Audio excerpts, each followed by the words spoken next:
In the gospel text for the fifth Sunday of Lent, we have the account of Jesus raising Lazarus from the dead.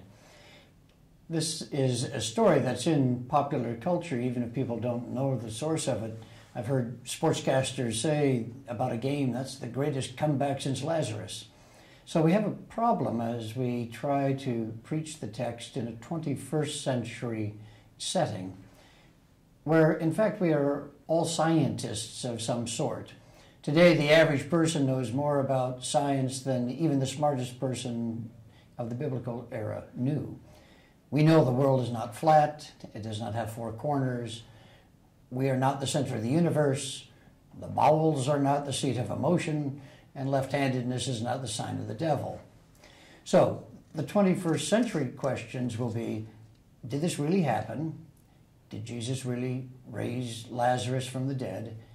And if so, how did it happen? As for the first, did it really happen? Well, here is the story that we have from the Gospel of John. We need to receive it as we receive all accounts in the Gospels. There's some truth residing in this narrative that the early church determined to be essential to how we understand ourselves as Christian disciples. If we assume that the Gospel of John was the last of the four to be written, then we see that this story of Jesus raising Lazarus had staying power. It is worth noting in that regard that none of the other Gospels has this story, not Matthew, Mark, or Luke. John, on the other hand, makes it the reason for Jesus' crucifixion. It so infuriated the authorities, it so threatened them, that from this time forward they plotted against Jesus. What we have in all four Gospels are not offered to us as eyewitness accounts in the sense that the BBC or CNN are giving us an impartial report from the scene, but rather we have the witnesses to the power of Jesus as revealed through these stories, told about him and the words ascribed to him. What we can say for sure is that the miracle of Lazarus is an example of Jesus offering the gift of life to all, that none of us are ever too far gone. John places this story in a position of honor as the last sign in a series of 7 signs to end that part of his gospel. What follows is then going to be the book of glory. That is, with Lazarus being the last sign, now we have the direct path to passion, crucifixion, and resurrection of Jesus. So, how did Jesus do it? We cannot say, but as the television disclaimer has it, don't try this at home.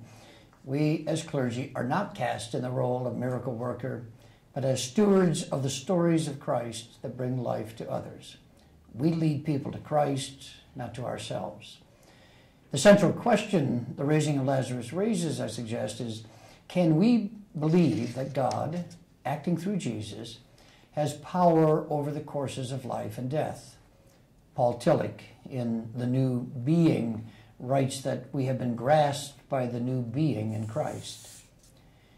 The Lazarus story is an affirmation that death does not have the last word. If it did, then all we would do is try to delay death, put it off as long as possible. The purpose of life would be not to die. But if we live a life as if death were not the end of the story, then each day becomes a gift of ultimate value. Again, like all of the gospel texts of Lent, this is a long passage, but to try and shorten it is to rob it of its power. Perhaps we can script it for several voices, including a narrator, to get it off the paper on Sunday morning. We have Lazarus. The name means God helps. Dying in Bethany with his sisters Mary and Martha, caring for him. They send for Jesus, whom they know loves Lazarus, to make him well. But Jesus delays in coming. Why? Well, it is reminiscent of last week's healing of the blind man. Jesus sees this as an opportunity to reveal his identity as the Son of God. We need to see that this is not some parlor trick that Jesus does for his own ego, but this is a persistent theme in John's Gospel of Revelation, so that there is no doubt about who Jesus is. So Jesus waits 4 days, knowing that the custom was that up until 3 days, maybe the person would revive. But on the 4th day, he's really dead. Lazarus is there in the tomb. Martha faults Jesus for tarrying. And in response, Jesus gives one of his greatest I am sayings. I am the resurrection and the life.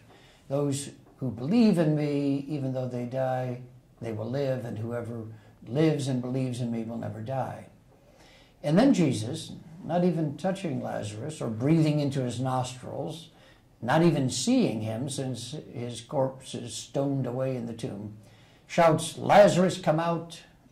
The dead man, walking with difficulty since his hands and feet are bound up with strips of cloth, emerges from the tomb, and Jesus says, "Unbind him and let him go."